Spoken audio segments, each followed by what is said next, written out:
Welcome back into the podcast. Excited to do this. I believe this is the first time we've had this gentleman on the podcast. He has been on the Bears beat for a good number of years. I bet it's surprising how many years he's been on the Bears beat now for 24/7 Sports. Of course, the Bear Report. He is Zack Pearson, Zack, ZACK _Pearson on Twitter/X. He joins me now. Zack, Bill Zimmerman, how you doing? I'm doing good, man. Thanks for spelling it out correctly. My mom is going to love that when she watches, and listens to everything I do. So, yeah, I think we tried a couple times last year. I don't think our schedule is kind of lined up. So, yeah, when you asked me, I was pretty excited. I made sure I could clear the day to do it because I'm a big fan of your work. As you know, we've chatted before in the past. So I'm excited to hop on and talk some Bears in the off season and what's been going on. Yeah, absolutely. How long have you been on the beat now? So my first season was 2017 full time. It was like 2017. I did like a couple things 2015, 2016. My first actual game as a media member was, I don't know if you remember this. It was I think it was week 2. It was Carson Wentz's like first rookie year against the Bears. Maybe it was like 2016. It was like a Monday Night Football game. Okay. That was my first like game actually on the beat part-time. I actually mistimed like the whole thing because I got stuck in Chicago traffic and showed up like right at kickoff, and my editor was like, don't worry about it, just leave a little earlier next time. But yeah, so a long time. I've seen a lot of losing football, unfortunately.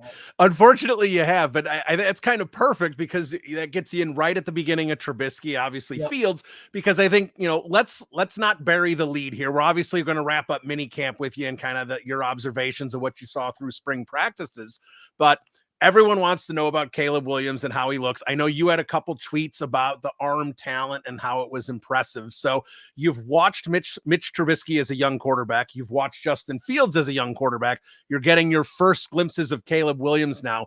Honestly, try and compare all three, and what is Caleb Williams in terms of being different than the previous two? I think it looks more natural from the start, like everything with the throwing motion, the touch, the accuracy, the drop back, just how smooth it is, for Caleb Williams. Now, with like Fields, you'd see the flashes in these mini camps and in training camps. You'd see the arm talent sometimes, but it was just a lot of inconsistencies, even in like drills and stuff. Like with Caleb, go routes are like pretty much, if you go to any practice, you'll see go routes for 3 to 4 minutes. I don't think I've seen a quarterback put the ball in the same exact spot, like every single go route that Caleb's doing it. And, you'll see in those drills, you'll see like the ball hit the ground a couple times, ball kind of fade a little bit outside. With Caleb, it was just from OTAs and minicamp, just the same spot every time. It was so smooth how he threw it. With Mitch, I think the accuracy was a big issue at times. We'll see a little more in training camp, I think, when they're going against the defense and pads. But with like 11 on 11, and 7 on 7, it just like looks so much more natural for Caleb. He kind of just, and nothing against Justin or Mitch, but the best way to describe it is it looks more like a quarterback with the motion and all that going on. It just kind of feels different. Like he's made some throws in the 7 on 7, 11 on 11 where you're just like, wow, like, okay, that guy's got it. And just being around it all, it's kind of just like he's putting the ball over defenders. Obviously, he's making mistakes. Like, don't get me wrong, he's not been perfect. He's making mistakes. That's going to happen. But like the wow throws are like wow throws. They're just like, holy crap! How do you put that ball right there? Yeah, no, that's exciting, and obviously we want to see out of structure, but obviously we need to see in structure, especially based off of how the offense has been the last couple of years. And you were talking about that same spot, and I think most Bears fans, at least that are on social media, saw the video clip. I believe it was rookie mini camp. I think it was all the way back there where you're talking about the go routes, and it was maybe about a 40 yard pass. Yeah. And it was impressive. And here's the thing, and this is where it's difficult as fans of the Bears and people who have covered the Bears, is I've never watched Tom Brady do that drill, right? I haven't watched New England Patriots practice. I didn't watch Peyton Manning do it. I didn't watch Drew Brees do it. I didn't watch Marcus Mariota do it or Zach Wilson do it. So we don't have a lot to gauge on in terms of that kind of arm talent and that accuracy. We base it off the previous Bears quarterbacks. And I'll go to Trubisky on this because I remember, and that was about the time I started doing more Bears stuff, was kind of right at the start of the Ryan Pace era, and then obviously them drafting Trubisky, is the amount of times, and I was one of them. So I'm not pointing fingers of, seeing camp reports on Twitter or on television, YouTube, wherever it might be, of, well, Mitch sailed a few here and Mitch grounded a couple here. And like you were talking about the accuracy, and the response was always, well, this is OTAs, this is minicamp, this is training camp, this is the time to have those issues. And obviously quarterbacks improve, Zach, but to me, and now kind of watching these last 3 young quarterbacks coming through, some of the stuff, yes, it'll get corrected, but some of it doesn't. And it is kind of an underlying issue for their careers. And I think that's one thing that Bears fans, and I will say Bears media, need to be more careful of moving forward, is not just assuming that the warts of the rookie quarterback are going to get ironed out. Yeah. And so here's a perfect example too of that. Like, you're right. Like, we would see in training camp, OTAs, just the inconsistency and, the overthrows, the underthrows, plays that just no good, throw them out. And myself, I'm guilty of it too. It's, I would say, yeah, like, let's get this out now. Like, don't let it happen in the game. We saw with Mitch and Justin, it happened in games, and it just never felt like it got to the stage where it was like you could feel consistently good about a quarterback throwing the ball with those two. And Justin obviously has his athletic ability and would make spectacular plays, but as a passer, just for me, it never was consistent. We never saw it on a game-to-game basis. I don't think that's going to be a problem with Caleb. In these practices, he's had some mistakes. We've heard Matt Eberflus talk about the interceptions he's thrown. The interception to Tremaine Edmonds was pretty much the same interception he threw the practice before with Kevin Byard, and it was a 7-on-7. What impressed me, though, was the very next play. I mean, he put a ball on the money to Velus Jones Jr. Like, we know Velus kind of falls down when he catches the ball. He likes to kind of coddle the ball in and hit his chest. He didn't have to fall down for that ball. He could have just stayed up and it would have made the throw look even better. But it's like that for me. It's like, okay, it wasn't even necessarily a bad throw. It was more of a bad decision from Caleb. Didn't really see the linebacker, kind of just didn't read the play right, didn't go through the progressions. Same thing with the Kevin Byard play. He had someone, I believe he had 2 people open.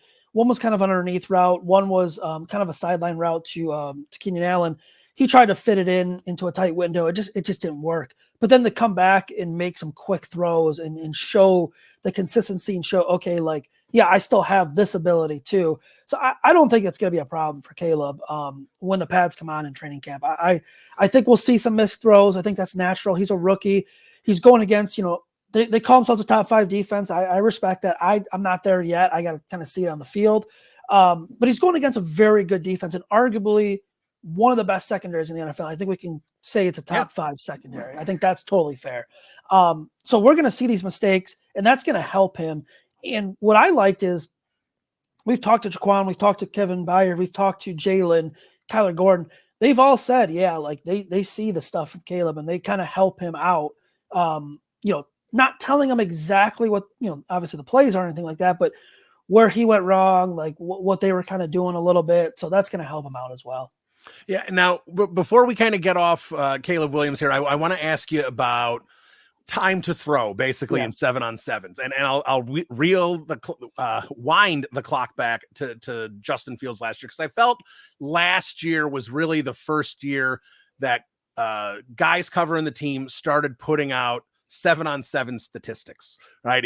Justin Fields was 17 of 19 for 3 touchdowns and this or that and the other, and fans are getting hyped as they should. And I think it was Sylvie who put out something, and he talked about it on the radio show. It goes, yeah, guys, he was 17 and 19, but a lot of these times he had the ball for 6, 7, 8 seconds, and that's not going to translate to the game.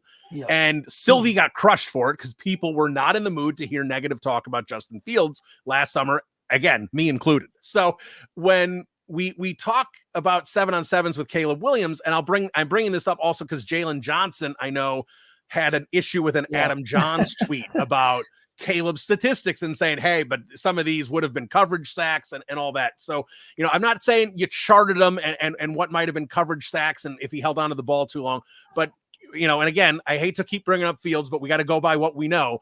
compare and contrast kind of the Justin Fields and Caleb Williams holding onto the ball in 7-on-7s, and if you could see a noticeable difference there. Yeah, I mean, early on with Caleb, it kind of felt like Justin, the same thing. It was kind of like they were both holding the ball a little too long, not really going through the progressions, getting the ball out quick. Obviously, that like 7-on-7 is designed where the offense should win every single time. The ball should be out quick. You should hit your guys. There's no pass rush, anything like that. So when you are doing those stats, you do have to keep in mind what Jalen said. I'll give you a prime example yesterday. There was a play at the end where we just didn't count it because Caleb held the ball it was like 6-7 seconds, was rolling out, threw a great ball to Stephen Carlson in the back of the end zone for a touchdown. However, he's probably sacked. That in a game, he's either taken off or he's probably sacked. So to me and the people I compared notes with, and Johns was a person I compared notes with yesterday, we just said, you know what, it's just not counted because it's probably a win for the defense. You could also, in a way, characterize it as a win for the offense because of the throw, the catch and coverage, things like that. So with 7-on-7, it's tough to kind of judge those a little bit. And I know everyone likes the stats on Twitter and everyone likes to put them out, myself included. We just have to kind of keep that in mind. In terms of Justin, I did feel like last year it was slow getting out. It was slow going through the progressions. A lot of those I'd say in a game, he's probably taken off. And we've seen it in games. He doesn't see his first read, doesn't see a second read. He's gone. He has that ability. With Caleb, I saw it in minicamp, rookie minicamp, holding onto the ball a little bit longer, rolling out. I will say he's gotten better, though, as it's gone on with getting the ball out. He's talked about it, too. He said he feels like he's gotten better with the progressions. He feels like he's gotten better getting the ball out quick. I'd say yesterday was probably his best 7-on-7 period, and I was trying to think back. With Justin, I think he had good 7-on-7 periods where we were like, wow, like, okay, that's good. They also had a lot of, and I'm sure you probably remember this too, where it was a lot of bad, like a lot of incompletions, a lot of late time to throw, things like that. Yesterday with Caleb, besides that one play to Stephen Carlson, it was out quick. It was the right read. It was the open read. It was the arm talent. So I'd say at this stage where Justin was his rookie year, at this stage compared to Caleb, I think Caleb is ahead. And I just think there's going to be a difference. We're going to see it in training camp with those 7-on-7, 11-on-11s, where Caleb's going to look very polished and pretty good in those drills. And the last thing I want to kind of bring up, and I know I said one thing on Fields and no, you're Williams, but we're going to do two because, and I've heard this a little bit. I just want to get your opinion on this, on the plays that are designed to get the ball out really fast. And, I think a lot of us as fans and content creators last year looked at the Bears offense a lot of times and said, where are the slants? Where are the quick hitting plays? What is Luke Getsy doing? Because when Tyson Bagent went out there, so many more quick hitting things that they were executing. And talking to a lot of people this offseason that I spoke with, it was like Getsy wanted to do some of that stuff, but Justin was more deliberate in how he operated. And those quick hitting slants and blitz beaters and stuff, that was just not really in the deck of cards. Yeah. So the one thing I've heard the difference is on those, which I know Shane Waldron likes, those quick designs where that ball is getting out quick. It does seem like Caleb is operating those already in May and June, operating those type of plays at a much, much more effective level than Justin did. We have seen more of those plays too. I will say that with the 11-on-11s, especially because there is a little bit of a rush. Now we have to consider this. And I believe Tevin Jenkins said this too. Like the defense can use their moves against the offensive line. The offensive line really can't do much because they can block, but they're not in pads. So there is a rush coming in 11-on-11s, and I've noticed that too. Like there are a lot of quick throws, slants, quick out routes. Dumping off to the running back. We'll see Caleb. Quick little pass over the middle. Cole Kmet. The play that stood out, I want to say it was Wednesday. Man, he had I don't know who the blitzer was. He had some guy coming off the edge, and he took that ball, and it was a quick, just a nice, strong throw to beat the blitz to Rumadonze, which was, to me, was like, wow, okay. He recognized what was happening. He saw the pressure. Instead of trying to, scramble out and make a play, he got it out quick to beat the blitz, and it was right on the money. So we are seeing more of that. I can say that. what I've seen in those 11-on-11, 7-on-7 drills, I expect that to be pretty much, a good chunk of the offense. Because a lot of the offenses are pretty much going to this West Coast type style, or have a little bit of a variety of that in their offenses these days. All right. I obviously want to get to some of the other parts of the team here, but before I do, I want to talk a little coaching. I want to talk Matt Eberflus with you, because obviously in terms of game decisions and things like that, we're not going to know if anything's changed, anything's improved until September when we get there. But in terms of just interactions with the media, and I've watched plenty of Eberflus press conferences over the years, and I don't know, if, maybe there was some improvement towards the end of last season that you guys noticed, or maybe it's the new look and he's got a new confidence level with this team. And I understand that if on a 3-game losing streak and you're sitting there taking bullets from Zack Pearson and Jason Leisure and Herb Howard and everything, it's a lot more difficult in those press conferences than it is in June when everyone's relaxed and everything's positive. So do you see a better interaction with the media from Matt Eberflus? Is that something that is tangible in those press conferences?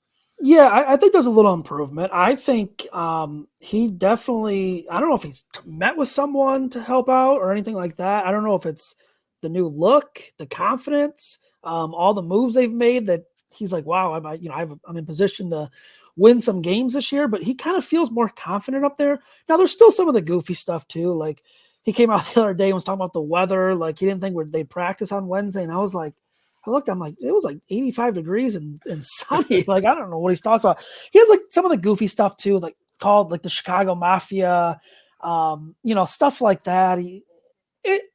I get it. Like, I understand he's kind of a goofy guy in a way. But I do see some improvement. I don't think like much is going to change in terms of injury news. Like, he's already said he's not going to talk about like body parts and things like that. I think the most he's given us is that Kyler Gordon had a lower back thing that flared up, which, that's probably the most I've heard him talk about an actual injury in a while with specifics.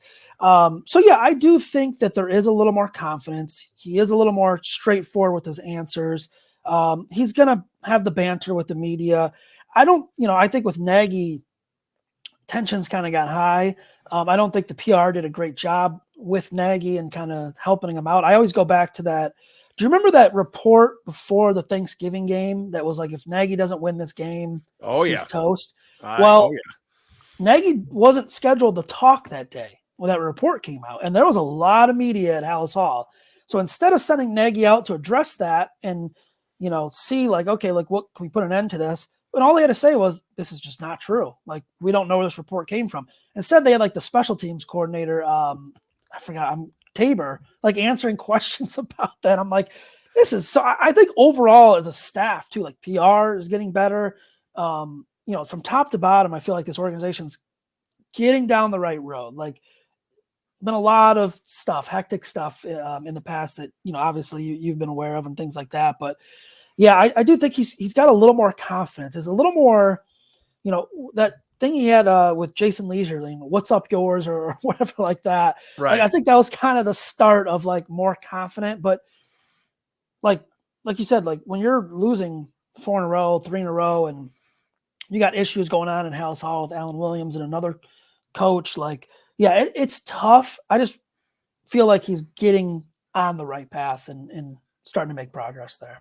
Yeah, and I think that's interesting with Nagy, because Nagy almost seemed better with these. Now, again, it was less, less on the table. In 2018, they got off to such a good start, getting into the playoffs.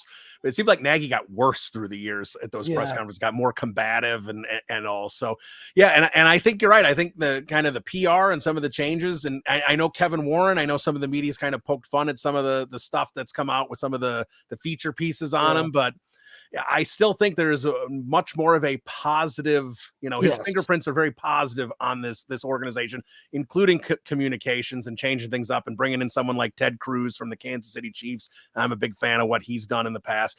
I think, comparing like just where they are now in terms of how they're handling things compared to like the Chase Claypool situation with that debacle of a press conference, I think, like overall, it kind of, I think a lot of times, like Hard Knocks, George McCaskey just didn't want to peel back the curtain because he was afraid about what people were going to see. Yeah. And I think right now, maybe George still doesn't want it. I know he hasn't really said anything one way or the other this offseason, but I think he's a lot safer in terms of what the fans are going to see on HBO. Yeah, and I honestly think they're going to prepare everyone for HBO too. I'd be shocked if they, I don't know. I don't have any inside information. I'm guessing they'll have people come in, they'll meet with HBO and kind of prepare them because there's a lot of cameras with that Hard Knocks. There's going to be a lot of media members there. So maybe we'll get the goofy Eberflus a little bit. But yeah, no. And with your point with like Ted Cruz and Kevin Warren, I think they've come around almost every practice, or at least, because these practices are in chunks of days. So it's like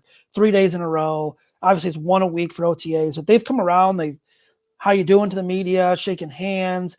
Ted has been very, very nice in the couple times I've met him. So yeah, it kind of feels like they want more of a positive impact with the media, with PR, with the coaches. They want to prepare them. So I'm curious to see how Hard Knocks is going to go with, especially with these players and with the coaching staff and all that. Yeah, it'll be a lot of fun for everybody. So let me get a little more back onto the field here. Let's stick with the offense since we talked about Caleb. Let's go to the receiving weapons and kind of anything you may have seen their observations there. Seems like DJ Moore is still doing DJ Moore things. Doesn't matter who the quarterback is. Didn't matter who the quarterback was in Carolina. I don't know why it mattered in Chicago. So, things look good there. But what were your observations, Keenan Allen, Rome Odunze, from highlights on social media? It looked like Gerald Everett was getting into the mix quite a bit too. So what'd you see from the offense there in terms of, I know you can't really comment on the offensive line at this point in the season. So where are you at with the receiving weapons? Yeah. I would say Gerald Everett was one of the guys I marked as catching a lot more passes than I thought he would. Maybe that's just recency bias with Robert Tonyan, what they did. Cause I had a little higher hopes for Robert Tonyan last year. I'd say Everett's making more of an impact than Tonyan was at this point. Now, Cole Kmet was out the last 2 days, so that does kind of help. With Keenan, I think he's still kind of getting in the groove, building that chemistry a little bit with Caleb. There's been kind of some mistiming issues between the two. Nothing like serious to worry about or anything like that. Rome has been probably the guy that has really impressed me the most. And that really shouldn't be shocking. And it's not, it's just his connection and chemistry with Caleb, but when he goes up and wants to get a football, he goes up and gets the football. And I don't think the Bears have put out the play yesterday that everyone was raving about. I don't know why. They did not. They put out the DJ Moore touchdown, but not the Odunze touchdown. That was like the threading the needle one or whatever. Yeah. So the play to Rome, perfect ball, right in the money, in traffic, a little bit over 2 guys, and Rome just went up and kind of high pointed it. And I mean, God, the last time I've seen that from a receiver that I can think of was probably even watching on TV, like Alshon Jeffrey. I don't know if they're like similar style or anything like that, but just going up and getting that ball, that was impressive to me. He caught a lot of passes yesterday on Thursday. Just how he gets in and out of his routes, how he's just making those catches, making those plays. He's so impressive as a rookie. I think they're gonna have so many weapons. And I hate to say, there's always that issue of there's only one football, but I know this offense is probably gonna put up good numbers. I wouldn't be shocked if all these receivers had similar, it balanced out in a way, because you're going to have Keenan, you could put him in different spots. He's gone up against Kyler Gordon, which, Matt Eberflus has said that. So you can say he's been in the slot. They've put Rome on the outside. They put him in the slot. They could do so much. Then you have Everett, Kmet, and then we haven't even talked about the running backs. So they have a lot of weapons, and it's kind of been fun to watch how they're kind of distributing things and setting people up. And then you have, Velus has made a couple plays here and there. The second team, seen Tyler Scott make a couple plays. Nothing that I'd be like, okay, bump them up to first team reps or anything, but they might have better depth than I think people think. All right, well, let's talk about the running backs here, because that's kind of the one point of the offense we haven't talked about yet. And I'll put Kari Blasingame aside. I actually want to ask you about him in a second. But just in terms of the straight tailbacks, I had Adam Rank on here a couple of weeks ago, and he really, the idea of a rotation to him, he does not think that's the case. He thinks this is Swift's backfield, and Johnson and Herbert will spell them when they need to. But that, the roles of Johnson and Herbert this year, as long as Swift is healthy, will be reduced. Is that, I don't know if you can get any indications from spring practices, but is that kind of the way you expect it to go? Because the one thing I know about Waldron is he doesn't like to telegraph plays based on personnel. And Khalil Herbert, when he's out there, it's probably going to be a run. I know you could do more with Roschon Johnson, but kind of what do you see with the running backs? If there was anything you saw in spring practice, or just kind of your opinion on them moving forward this season? I would agree. I think they went out and got DeAndre Swift for a reason. I think they want him to be the top back. I think he'll be the leader in the running game. And like you mentioned, they'll probably spell him with Herbert and Roschon. I think Roschon probably has a chance to be their best pass catching back. Seen that a little bit here in the spring, him catching a couple passes. Herbert, he's an interesting one. Like, how much longer is he here? Is it just this season? You know what I mean? Like, do they have? Feels like this is the last year. Yeah, I can't imagine they're going to want to give him money to stay, big money especially. I don't know what he'll command on a free agent open market, but I just have that feeling. I think it's going to be Swift's backfield, and they'll kind of mix in the other two guys. Maybe a 50-50 share between the two after Swift. That's kind of the vibe I'm getting. I think we'll see a little bit more of that in training camp too. And let me ask you about Blasingame, because I think, look, it's fullback. It's not like he's out there for 75% of the plays or anything anyway. But when Waldron was first hired, it was, that's it for Blasingame, because Waldron doesn't use a fullback. But Waldron, when you look at what he did in Seattle, he had tight ends specifically that he could utilize as H-backs and in the backfield. And I don't know if this group has people who can do that. You don't need Gerald Everett in the backfield blocking anybody. Cole needs to be up at the line of scrimmage.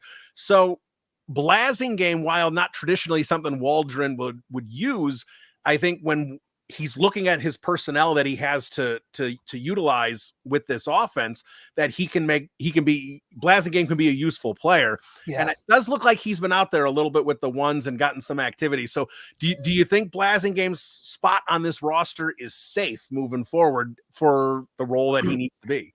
So that's a good point, because I never really thought about that with the tight ends. Like, they really don't have, you don't want Gerald Everett back there.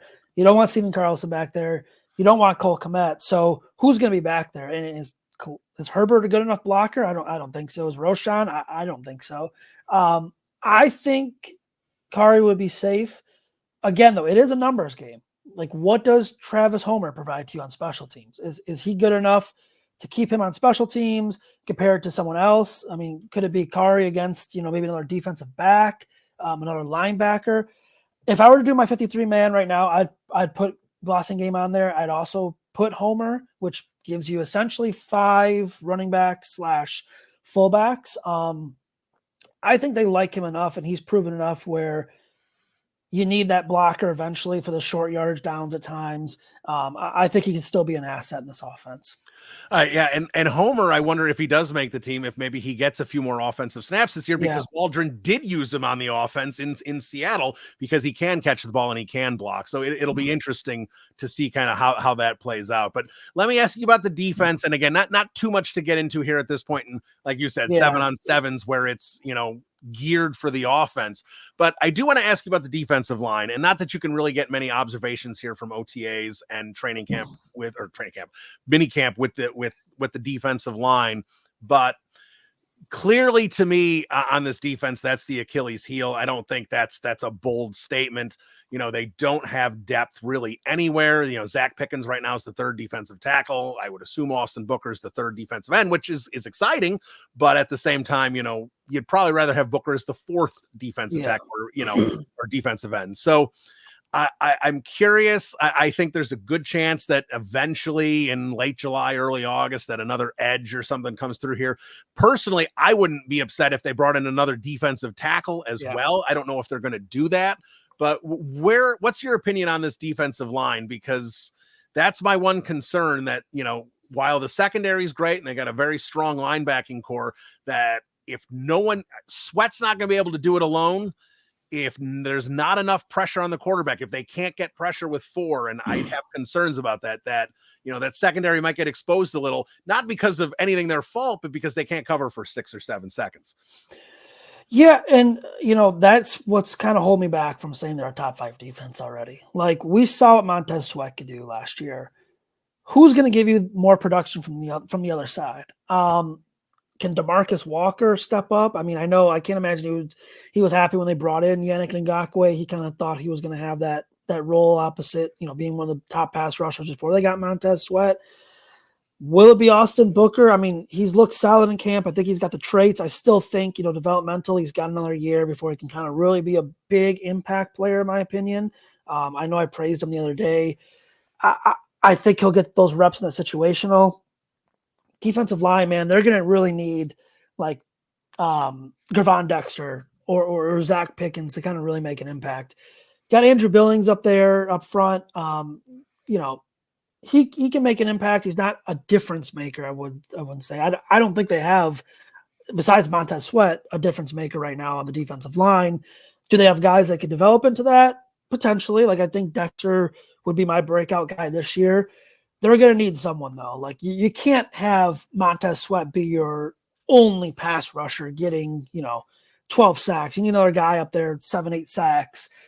What do you do if teams start doubling, chipping Montez Sweat? Will a guy break through? That'd be like my legit concern with this defense. Because like you said, like as good as the secondary is, they can't cover 6-7 seconds. It's just not realistic. And if you have to send an extra guy, like if you're sending Kyler Gordon, you're taking a good cover corner out of coverage. Like you're using him as a blitzer. So, yeah, I wouldn't be shocked if they brought in a cheap pass rush option. Ngakoue keeps being the name that keeps coming up on maybe a cheap deal. I can't imagine they value him more than $4 or $5 million a year on a quick deal. He says he's ready to rush. I don't know. That'd be the name I'd watch out just because it's familiar with them. But yeah, I mean the options. Correct me if I'm wrong. The options for veterans out there aren't really anything to kind of write home about.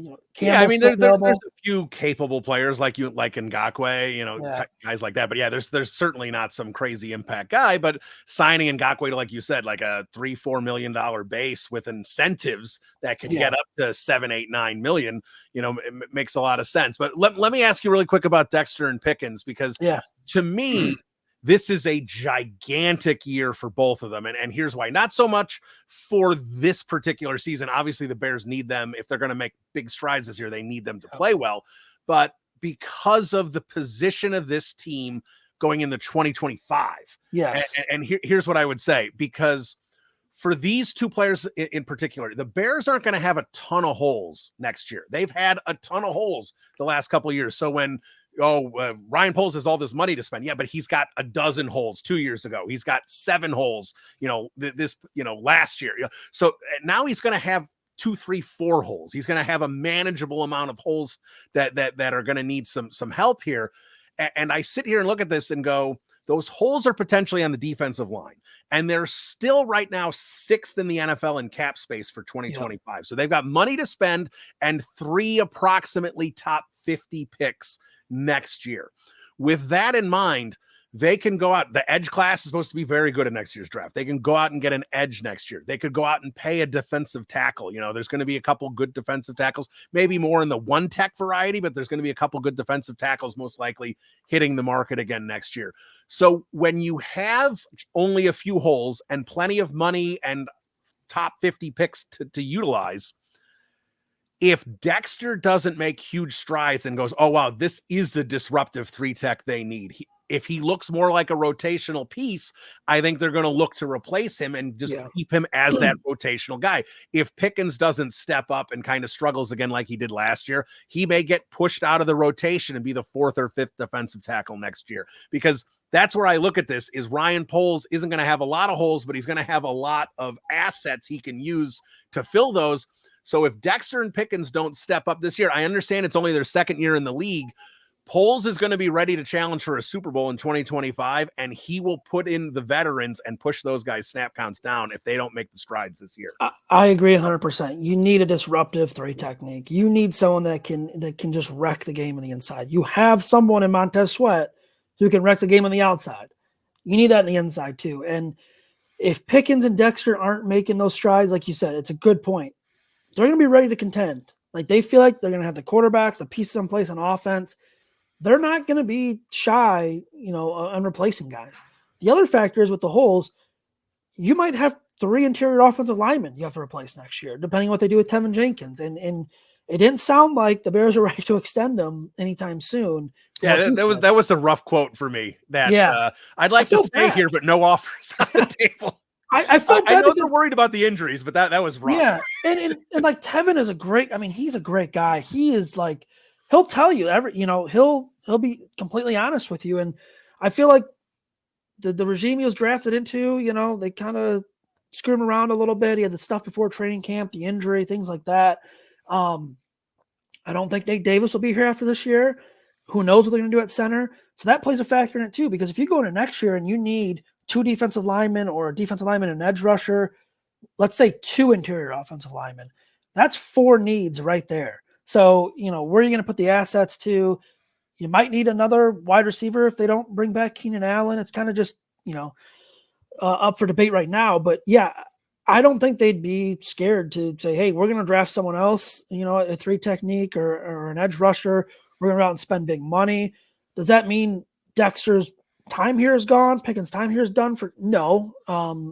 They could be a backup. They could work their way in. But yeah, I feel like Dexter's got to have the big year. I feel like he has a little bit of a longer leash than someone like Pickens, in my opinion. But still, it would not shock me at all if they went out and spent, one of those top 50 picks that they're projected to probably have on a defensive lineman or an edge rusher, or a center combo, one of those. Yeah. All right. Let me ask you last one here for you then, since you brought up the offensive line and the interior offensive line. Let's just talk about that for a minute, because I do think it's interesting. Obviously Darnell Wright's on the right side. Left side, to me, it feels like it's Braxton Jones, and in a couple of years, as long as he develops Amagad, Jones will leave and Amagaji will replace him. Maybe even next year if Amagaji makes a lot of strides. I know I had Brett Coleman on this last week. He thought maybe they might bump Amagaji inside. To me, I feel like he's left tackle. Maybe they'll try it a little bit this year if they want more depth on the interior, but I do think he's projecting out at left tackle with that long arm and the agility and everything. I'd agree with that. But on the interior, and I think it's interesting. I mean, look, Nate Davis, I know this is kind of how he's always been. And look, I'm going to give, and I was the one who sent out the tweet that went super viral about how much Mike Vrabel didn't like him. And I feel guilty about doing that based on what Nate Davis was going through personally last year, but giving him a pass on last year, still this is an important year for him. And the fact that he didn't show up the first week of OTAs and he's kind of still doing he's playing, he's not playing. Look, I'm never going to challenge guys on injuries and stuff, but Davis does seem to be consistent in terms of how he approaches these practices. We'll see if it changes in training camp. And the Ryan Bates, Coleman Shelton situation, I do think that's an upgrade from Lucas Patrick and Cody Whitehair last year. But it certainly, to me, doesn't. I know this regime loves Ryan Bates, and they've tried to get him a couple times. That's right, but it doesn't feel like a long-term answer to me. And I've and I have no inside information. I'm not trying to say anything, but I've kind of circled that Panthers pick in 2025 that should be 33 to 40, somewhere in there, as that's prime real estate to get the top center in the draft. And I wonder if maybe that's the idea. If they have a center they love that projects late 1, early 2, maybe that's the move next year. And then Bates is kind of the transitional guy. Because, trying to exactly figure out Ryan Poles' plan on the offensive line is a little tricky, because other than Darnell Wright, you don't see a slam dunk building block, granite piece sitting there in those 5. He hit the home run with Darnell Wright. Tevin Jenkins, I feel like could develop into a long-term piece if he stays healthy. That's I agree. Biggest question. So yeah, I mean, I would agree with Braxton too. Like, I don't think if he doesn't make giant strides, I don't think he'll be the long-term left tackle. I think that's going to be a position where you can always feel like you can upgrade as long as he's there. And that's nothing against Braxton. I feel like he's getting better, but if he's there, you can always, upgrade that position. I don't know what they're going to do on the interior. Like, I would be in agreement with you. I think you have to spend one of those picks on a center, a guard. Everyone fell in love with Jackson Powers Johnson out of Oregon. You weren't going to get him unless you traded up, which, obviously Ryan Poles didn't do that. I think he values a draft capital, but at the same time, you got to find that long-term solution at center. And with Nate Davis, I'm going to give him training camp. I think he kind of deserves training camp, if this is happening in training camp, that's when the red flags would go up. Someone actually asked me, yesterday they were talking like, do you really think they would start Ryan Bates at right guard? And I said, going into this OTAs and minicamp, no, I probably wouldn't even think about that. After hearing Eberflus, seeing what's going on, Nate Davis, it's on my radar. I'm not 50-50, 60-40. It's on my radar to kind of watch and see what they do with this offensive line, because someone's getting those reps when Nate Davis is out. Someone's getting an opportunity to show I can do this. If he's out for training camp and the pads are on, not a good thing. Would he be a surprise cut? I don't know if something happens. I'm kind of a little too far for that, but yeah, I really, man, I think there's a situation they go in next year and they need a center and a right guard, potentially a left guard. They'll have the assets to upgrade it, but I just feel like center's got to be upgraded eventually. You got to solidify that offensive line. You got the Ferrari in Caleb Williams. You got the big prize. You got the receivers. You got everything else. Let's solidify that offensive line and make sure, how many times did we see last year bad snaps, no matter who was in there? Right. I mean, it was a constant mess. And I don't want to see that happen again, because I feel like they're finally getting the right combinations in there now. Let's build around Darnell Wright. You got, like you said, you got your rock solid right tackle. It's going to be your right tackle for years to come. Tevin up in the air could be a piece. Let's upgrade the other spots and kind of see how it goes. Yeah, absolutely. All right. So there he is, at Zack with a K _ Pearson on Twitter/X. Of course, you can find all his stuff on the Bear Report 24/7 Sports. Zack, thanks for so much time. Great conversation. Thanks for getting all your perspective on minicamp. I think that, Bears fans are hungry and they need as much content as they have to survive this next 5-6 week break. Yeah, no, I appreciate it, man. Thanks for having me on. I'm a big fan of your work and everything, and we've chatted too. And I really appreciate it. And anytime you want to do this, or we'll have you on, Aaron and I will have you on too on our podcast. Absolutely. Come on and talk, man. All right. Sounds good. All right. There he is, Zack Pearson of the Bear Report. We will be right back right after this.